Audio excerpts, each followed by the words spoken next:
Hi, my name is Lucas Bernard, and today I'm going to be talking about the zero-day exploit.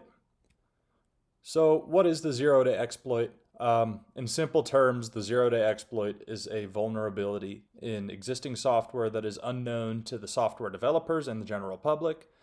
It has earned the name zero-day exploit because the premise is that the developer has exactly 0 days to fix the vulnerability before its exploitation. So, how does the zero-day exploit work? Well, zero-day exploits are used by the attacker to gain access to the system or network. They are some of the most dangerous types of exploits because the software creator does not have an impending patch or fix ready in place, allowing the exploit to be used for longer periods of time. Typically, the hacker or the attacker, whatever term you want to use, will use a preconditioned code to exploit the vulnerability for repeated ease of access to the network or system. Through the pre-established tunnel into the network, a hacker is able to deploy software of their own sometimes. This is not every occurrence, but this is often. They also are able to create a possible backdoor for further exploitation, like allowing themselves to have a root access account with further access that may or may not be detected by the future patch. So here's kind of a graphic of the process of the zero-day exploit. We have the discovery, where the initial discovery is, or the initial discovery of the vulnerability in the software happens, and often these are dedicated teams looking everywhere to attack the software that they know possibly an opposing government or company is attempting to use.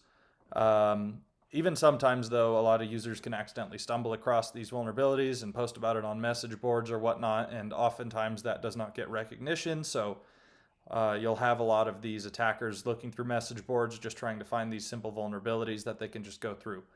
The second step is the method of exploitation. A method will be used to exploit the vulnerability that is discovered on the software. Typically, this is typically code and allows somebody to gain access to the software. The leverage step is our next step, where the cyber criminals leverage the vulnerability in a way that allows for them to use and cause the most possible damage or achieve another malicious goal. Vendors discover is our fourth step.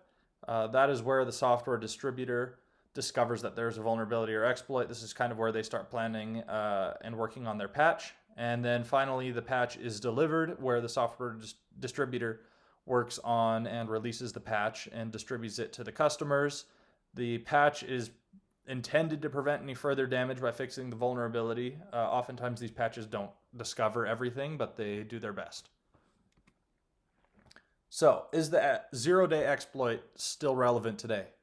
It is absolutely still relevant to this day, and it is actually becoming more and more popular as the average attacker becomes more advanced in finding new ways to exploit the software, and more software is coming around as we get more into the technologically advanced era. So zero-day exploits are used most often to target companies, individuals, or even governments, making them particularly relevant as software becomes a necessity in our lives. There is actually a large black market for these exploits due to their perceived value. A lot of these exploits are worth a lot of money to some people. These exploits are something that can be extremely difficult to mitigate, making them a very popular option for people just generally browsing for something to do to attack any type of software. So some of the most commonly known instances to kind of help get a better idea of the inner workings of the zero-day exploit. First one is the Stuxnet worm of 2010, the WannaCry ransomware attack of 2017, and the SolarWinds hack discovered in 2020. Firstly, we have the Stuxnet worm. The Stuxnet worm was first discovered in 2010 and was designed to target nuclear control systems. The worm exploited several zero-day exploits in Windows and Siemens software, and it was believed to have spread mostly through infected USB drives, but there are also two other methods that are common that we'll go into in the next slide of a diagram. It is thought to be one of the most complex and sophisticated pieces of malware ever, and evidently it was discovered that the Stuxnet worm was commissioned by the US and Israeli governments to sabotage Iran's nuclear program. So here's kind of a little diagram. Sorry that it says a little bit of stuff in, I believe that's Spanish um, or French or something. So we can see that the main point of access in the middle there was the USB flash drive where they exploited the LNK. There's PRC exploit and spool server exploits as well. But yeah, the USB flash drive was the main instance. So the WannaCry ransomware attack occurred in May of 2017 and affected hundreds of thousands of computers across 150 plus countries. It was able to spread rapidly through a vulnerability in Microsoft Windows, particularly an exploit in the server message protocol. The server block was a protocol responsible for sharing between computers on a network. It allowed the virus to spread between computers without any user interaction, which was extremely dangerous, evidently. You don't need your users to interact to actually get the virus on your computer. It can spread by itself.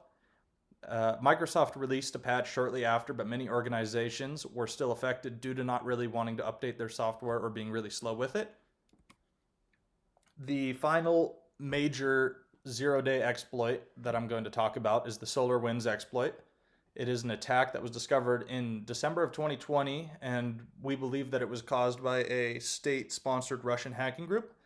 The hackers were able to gain access to SolarWinds Orion IT management software through exploiting a vulnerability in the software, and this vulnerability has not been disclosed, but it is believed that it was highly complex and hard to detect. The hackers injected this malicious code into the software, and then the software was distributed through updates to the SolarWinds customers.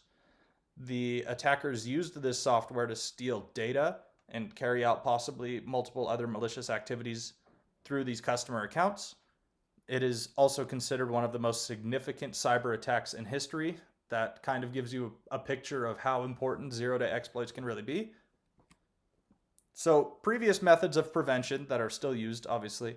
So due to the nature of a zero-day attack, there's nothing we can really do to prevent specifically because they take advantage of what we did not do. Common partial protections, however, include keeping your software up to date with the most recent security measures, and also all solutions are more for kind of containing the spread in addition to damage control after the fact.